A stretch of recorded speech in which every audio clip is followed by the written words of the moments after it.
Good day. This is WG United. I'm streaming projects for live to tape. Okay, hold on a second. I'm tweeting out. Okay. And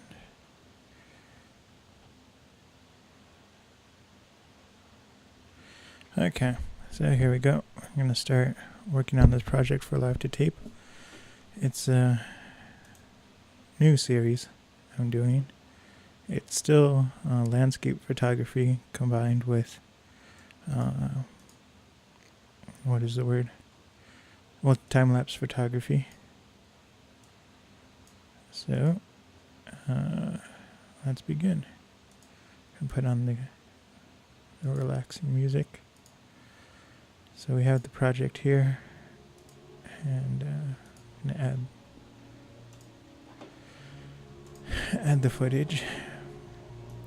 I meant to stream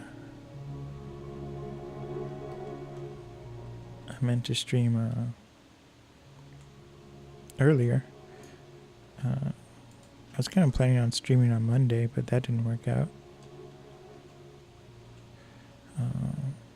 What ended up happening was Saturday night. It was raining like a lot. It wasn't just raining a lot. It was the day before. Well, for the past 3 weeks, it's been snowing in April, and that's been really weird. It's usually slushy, and the snow is gone by the end of March in Michigan, but that was not the case. It was snowing up until like this Wednesday, but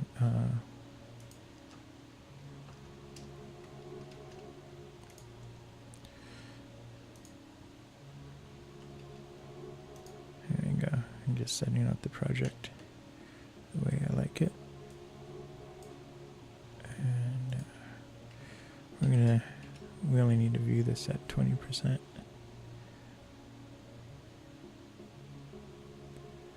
I was going to say, please don't crash. It's acting very suspicious. Kind of laggy. And so yeah, it was snowing on Friday. Then on Saturday it turned into a lot of rain, which was unfortunate. And so I guess there was like a hole in the roof because it started leaking down below, and it leaked right onto the router for the internet. And we have our own router. We don't have it with the service provider. So it was like, oh. So then we had to go to my college, and I did my homework in the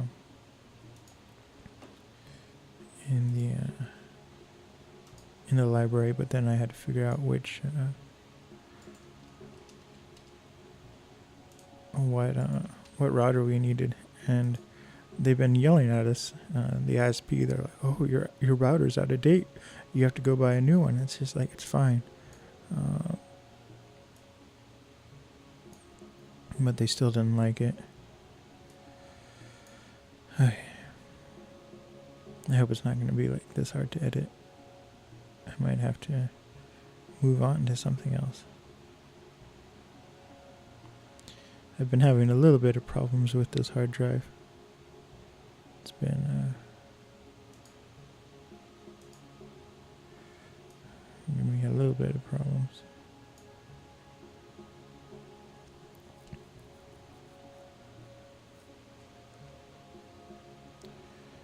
And we're going to turn on keyframes.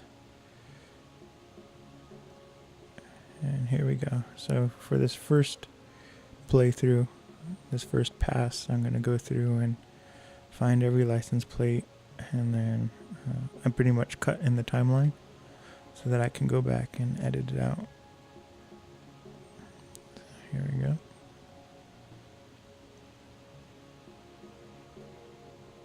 This is horrible frame rate. I'm getting like 1 frame a second. And I don't know why.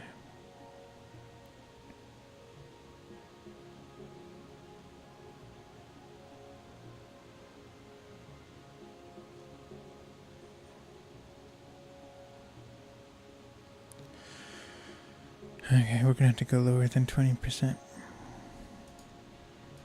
gonna have to go to like 8%.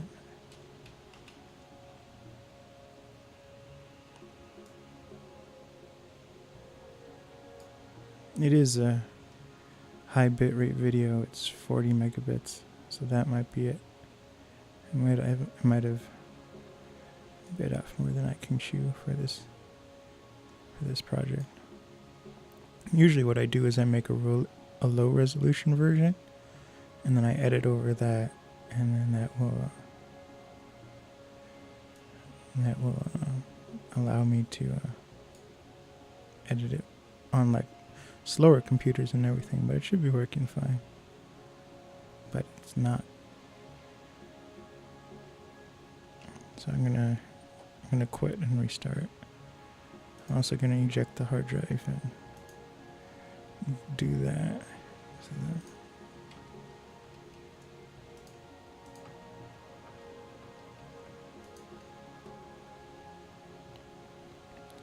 yeah, I was watching the other version of this, the 3D version, and I did run into problems with this. With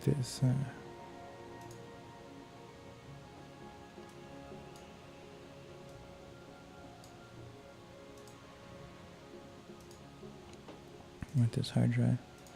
You know, I'm gonna copy it to. I'm just gonna copy it to be local.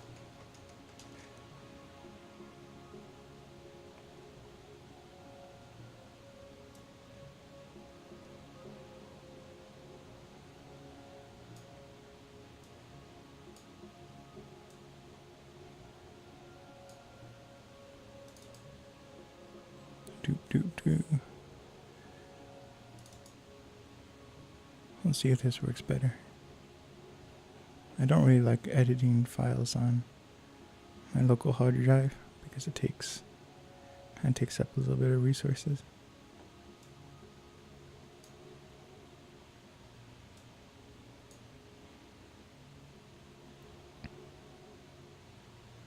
Yeah, it seems like it wasn't the hard drive, it was just this project's too much.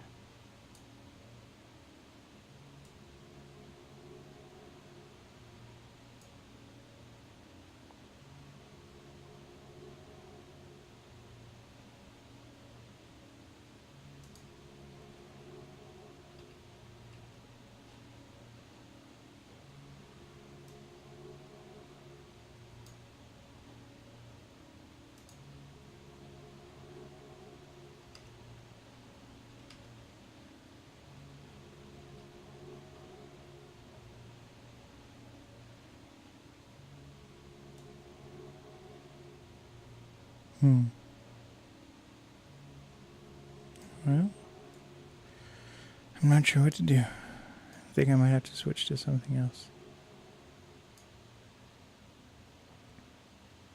It's just way too laggy. Way too much lag.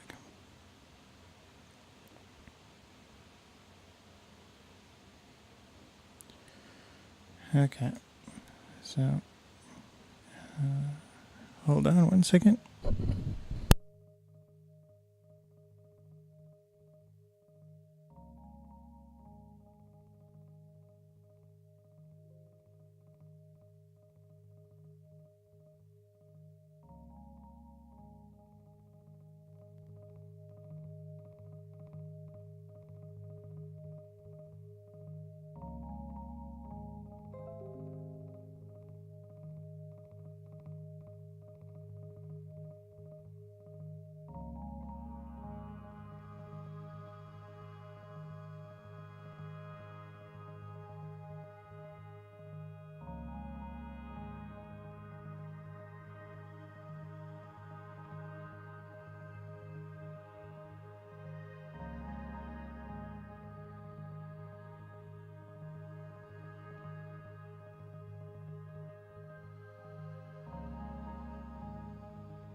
Okay, I'm back. We're gonna do some film editing. It just didn't work out. The bit rates for that video were too high, so I couldn't edit it live. But this is medium format film that I'm going to be editing. This is the side of Brunelleschi's dome. It's called the Duomo, and it's in Florence, Italy. It doesn't look like there's a lot of repairs that need to be made. What I'm going to go through is I'm just going to restore the film and get rid of a lot of, not a lot, but a few scratches and some dust. And most of the dust isn't from the actual film, it's just from the dust that's on the scanner. And yeah, so here we go.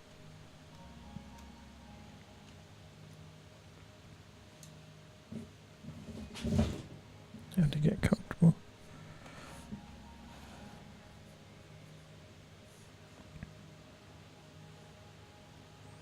And then I start at the top and work my way across.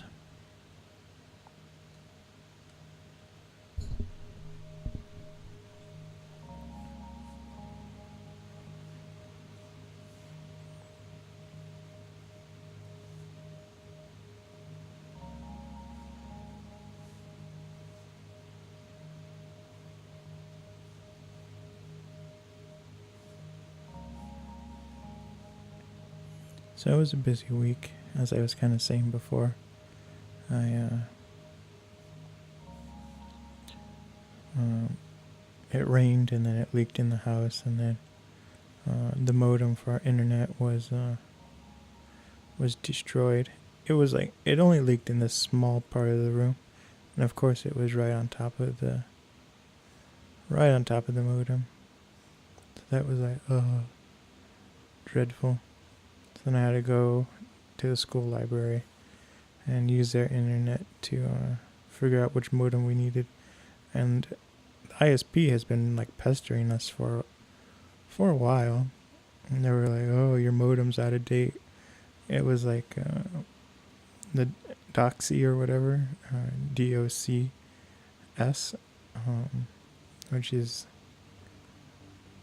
it's kind of like a multiplexer. And it's how it converts the signal from the cable to like internet and then a TV signal. But it was like we had version 2.0, and they were like, oh, you need version 3.0 if you want the high speeds. And so before I was getting about 70 megabits download and about 30 megabits upload.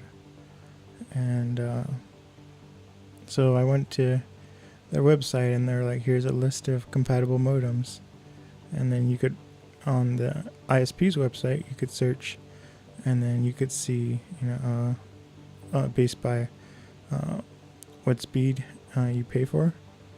And so we pay for 100 megabits, and then but I was like, I'm going to get the 200 megabit one, because they didn't have an option for that. They were like, if you pay for 50 megabits or 200 megabits. I was like, oh, I'll get the one for 200 megabits. So I compared them, and it was a little bit of a price range. It was, the one we got was about $80, but the other ones went up to like $170. And so I got that $80 one, the $80 modem, but it has the new codec / multiplexer, and it's the 3.0 version that the ISP has been like annoying us about. Like, they would call and say, oh, please upgrade your box, and then not only that, then when you're visiting websites, the ISP would put in pop-ups and be like, oh, your internet could be so much faster, you just have to go out and buy one. And it's just like, stop annoying me, internet. And two, it reminds you that they have the ability to just inject their own whatever into like the website codes and everything, because like they were putting their own pop-ups, into the website. It was in browser pop-ups, and it's just like, that's really creepy. But we finally did it. And the irony is now it's slower. So it's like, so I'm gonna try some settings to change on the hub that's connected to the router. I'm hoping it's just that the hub needs to be reset. It's the Wi-Fi hub, and that's it. But it's weird because, like, if I do the speed test on my laptop, which is connected directly to the wired network, it says I get about 50 megabit download and then 15 megabit upload. So that's considerably slower than what it was before. It was about 30 megabit upload and 70 megabit download. So it is slower. So I'm like, is that why this modem was so inexpensive and only 80 when all the other modems were about what's it called? Were $170. So I think that's why this one was so cheap. But we're gonna be sticking with it for a while. But setting it up, I mean, the setup was easy. You just plug it in and plug it into the cable. And that part was easy. What was hard was which is stupid, but it was extremely difficult to set it up with the ISP. They had 3 options, and they're like, give us your telephone number that's on the account, and we'll text you the access code. So I was like, I don't know which cell phone number is on the account. And because the way we set up the account, we set it up, our home phone is not with the internet. So we set up the main phone number, as our home phone number, because they didn't rely on each other. And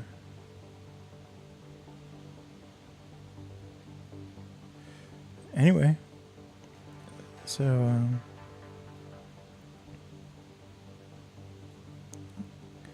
I give it the phone number. I'm like, I hope, because sometimes the home phone, the landline, some of the handsets will like read texts out loud if you text them. So I tried it, and it of course didn't work. So I was like,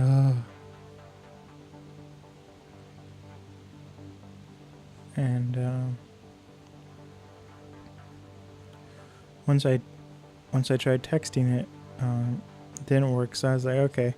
So I gave it a different phone number, different cell phone number, hoping that cell phone was on the account. And so it sent the access code to the cell phone. It wasn't my cell phone, it was somebody else's. But I had it in my hand. So I got the code, entered it in, and it was like, sorry, that's not right. So I was like, what? So even though it sent the code, it will just let you send a random code to anyone's phone. But the reason why it didn't work was because it wasn't the phone that was on file, which it was, but I don't know if it was like the primary phone that was on file. So I was like, because that meant that the phone would have been like my dad's cell phone, and he wasn't around, and he's in a different state. So that was like, oh my goodness, I had to have him text me back and forth. That's gonna take forever, because he's a slow texter. You'll text him something and he'll reply like 3 days later. And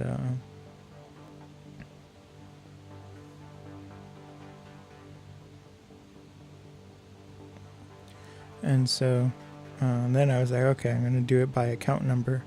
You had to enter in your account number and then the billing address. And so I have the account number written down, and I went and got it, and then entered it in, and I was like, that doesn't match our records.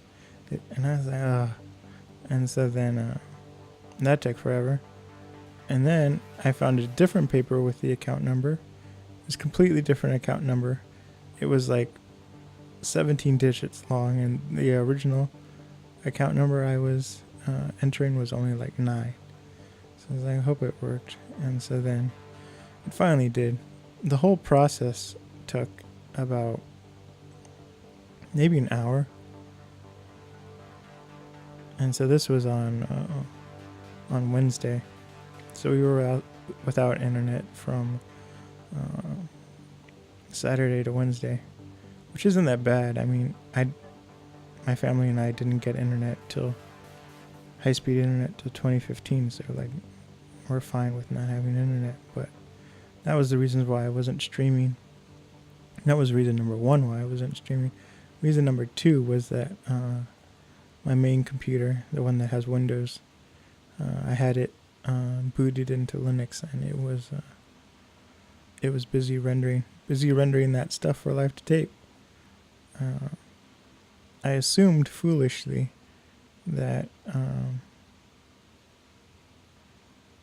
that my desktop would be able to edit live, the uncompressed version, but that's why it failed. It was too much data.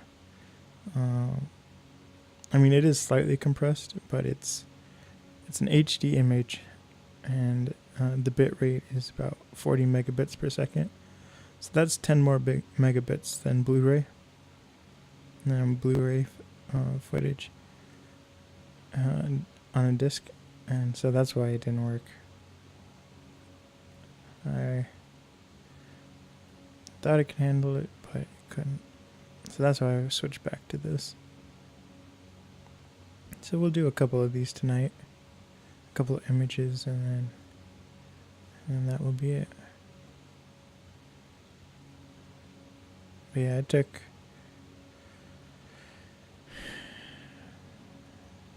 a little while to render the live to tape stuff. But what took a really long time was, well, one, the Sleeping Spring series. The next episode is Kersley Park in Flint, Michigan. And so the HD version went up as early access to Patreon, which is Patreon /LCD_productions. And so the HD version went there, and then the final version is coming to YouTube, and that one's in 4K. And it took a lot more extra time to render the 4K version, which is what you expect. But it's 4 times the resolution of HD. But it took 3 days to render the 1080p version, and it's an hour and a half, and that's with encoding it. I do my rendering and encoding separately, and then the 4K version, it took exactly a week. I started it not last Wednesday, but the Wednesday before that, and it finished right on Wednesday. But the problem I had with it was that because I rendered to essentially a uncompressed format, the file size would be way too big to render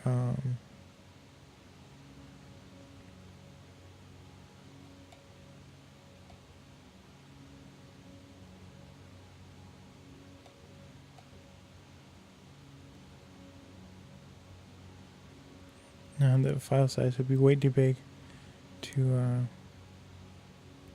render the full hour and 30 minutes of the project.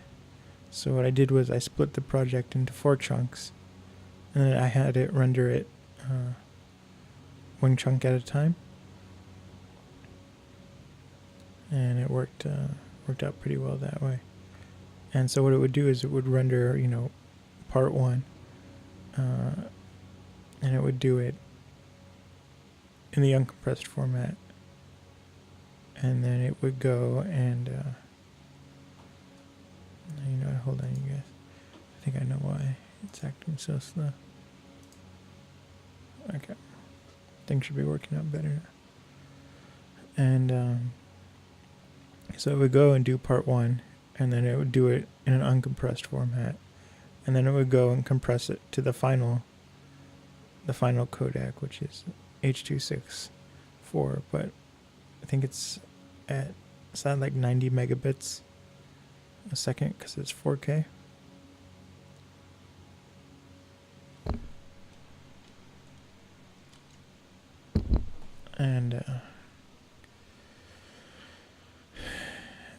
And so that way it's still the quality that I want, but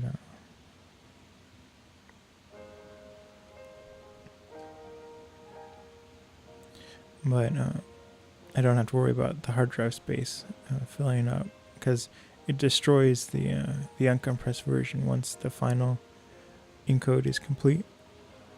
And so I had 4 chunks on Wednesday, this last Wednesday. I had it in 4 pieces, and so then I had to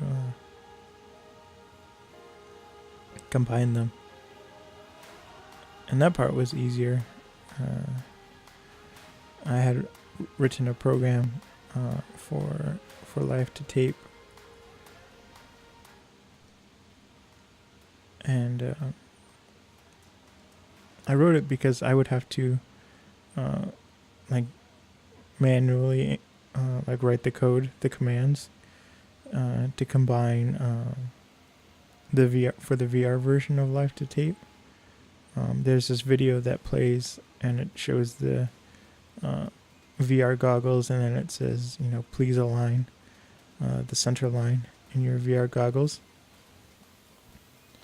And then it's like a little calibration video, but kind of the difficult part with that is the live to tape video. It's edited from, I don't know how to explain it. It's the left eye is edited as the project, and so then how I edit the right eye is the right eye of footage, because it's 3D, and so there's the left camera and the right camera, and so I just edit the left camera, and then I wrote a program, and it takes the left footage from the left camera and then exports the project, and then it swaps out the right camera footage for the left camera footage, and then renders it again. And so you have 2 files.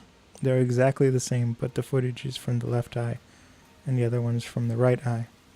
And so then I take those 2, and they're both full resolution, full 1080p, and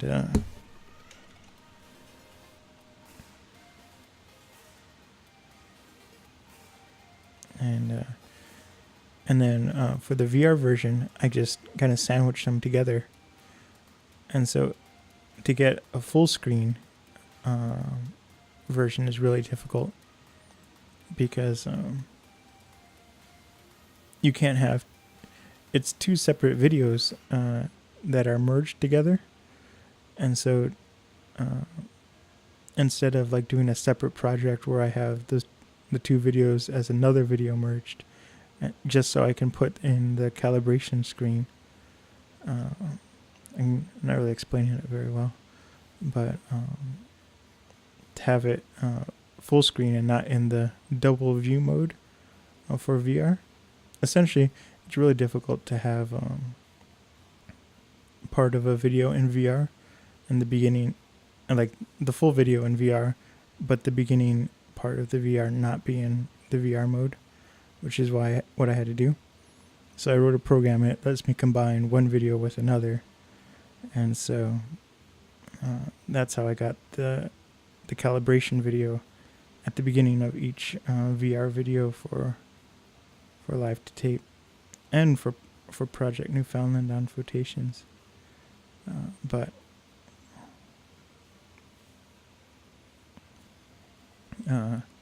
anyway, so I took that program, and then with my 4 parts, the 4 renders of Sleeping Spring in Kersley Park, I told it, I just copy and pasted the script 3 times, and then for each one I said, okay, take part 1, combine it with part 2. Then for the second script I said combine part 2 with part 3, and so it kind of snowballs.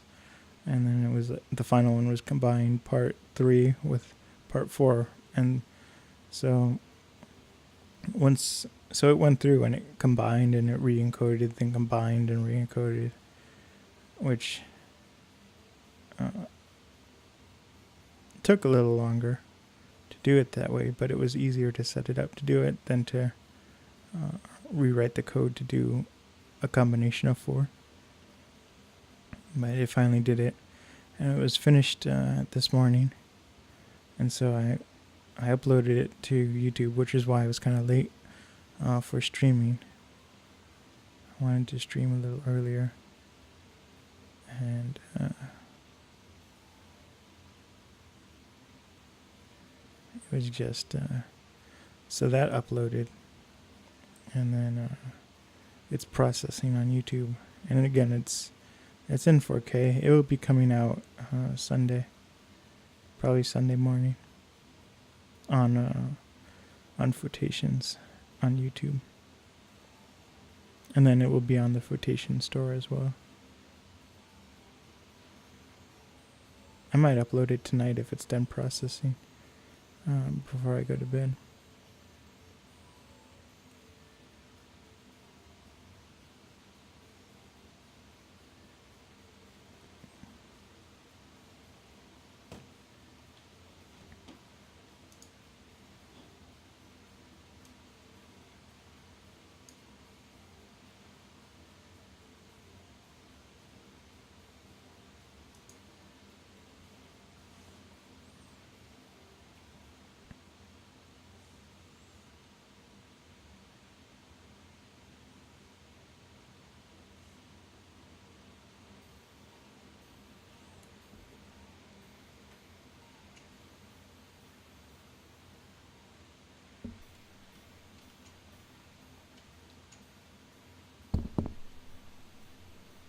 Okay.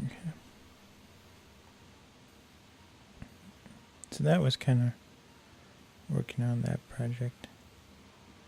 And to be honest, I don't know what's up with my computer. It's still acting slow.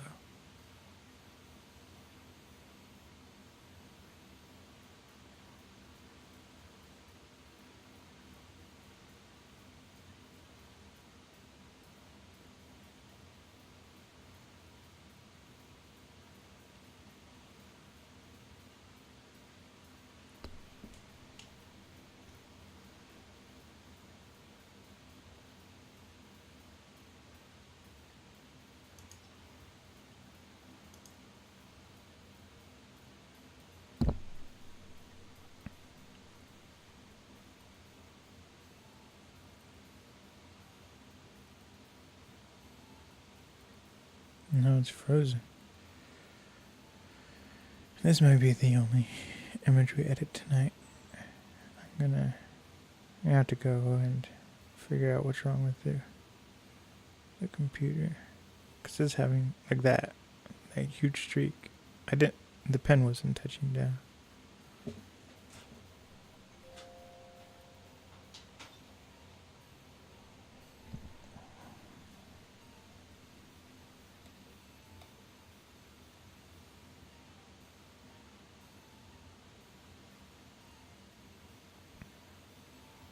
Yeah, I'm gonna do this image and then, oh my goodness, and then call it quits, because this has been a disaster. I'll probably stream tomorrow once I have it figured out. There's way too much lag.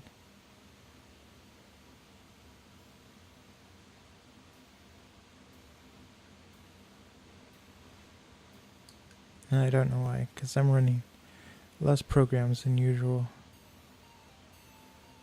And it says the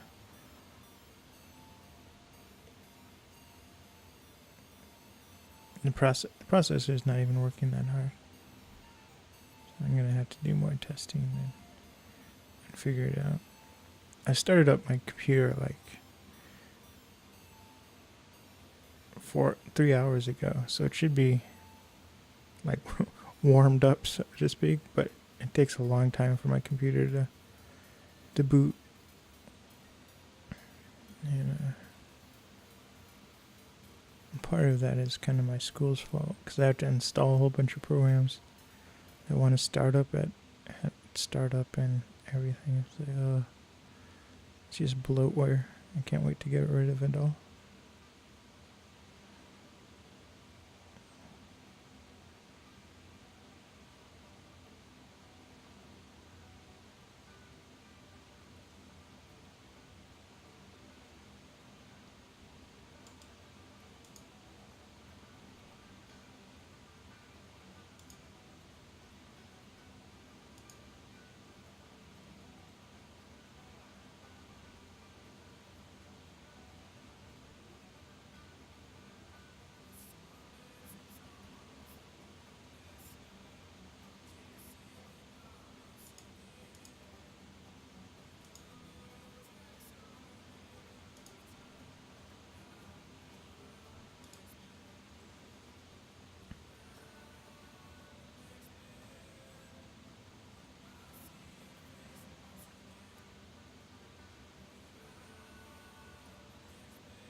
Now looking into the pen options, if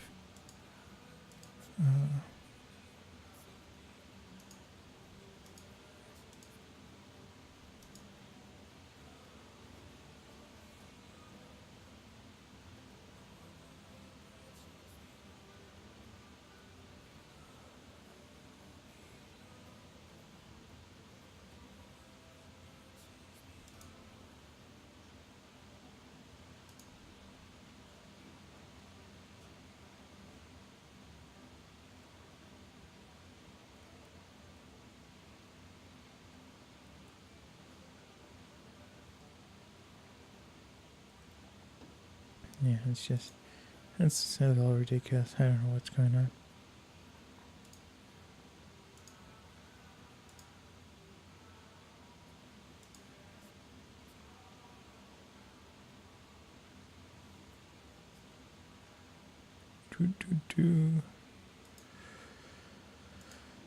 And so part of the problem right now is, like, the computer just says, I'm not working very hard. Hard disks aren't working that hard. The RAM's not even that full.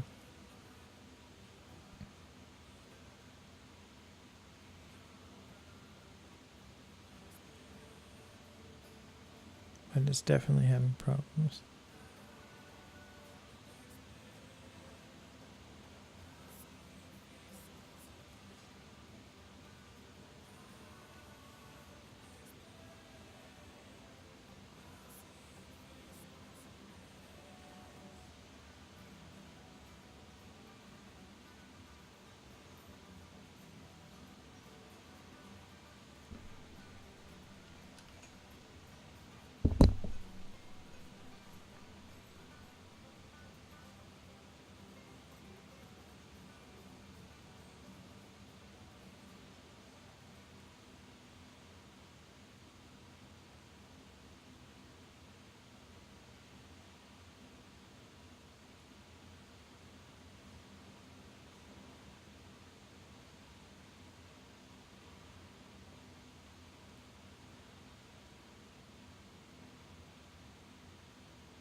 Okay.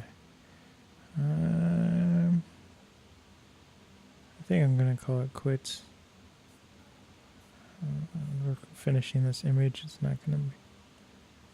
I don't think the problem is going to go away anytime soon. I have to go through the computer and figure out what's going on. It might be something as simple as like I need to defrag the hard drive, the boot drive, which I hope not. But so this is the image we finished. Again, this was in Florence. This was this is the Duomo. It's Brunelleschi's dome. It's interesting because there's the dome on top is actually a double dome. The inside is a different dome than the one that's on the outside. And so when you climb to the top, you can actually, you're walking in between the two domes, and they hold. What it does is the bottom dome helps hold up the top dome, so it could be even larger. And it was one of the first times that was ever done architecturally, so that was like a big deal.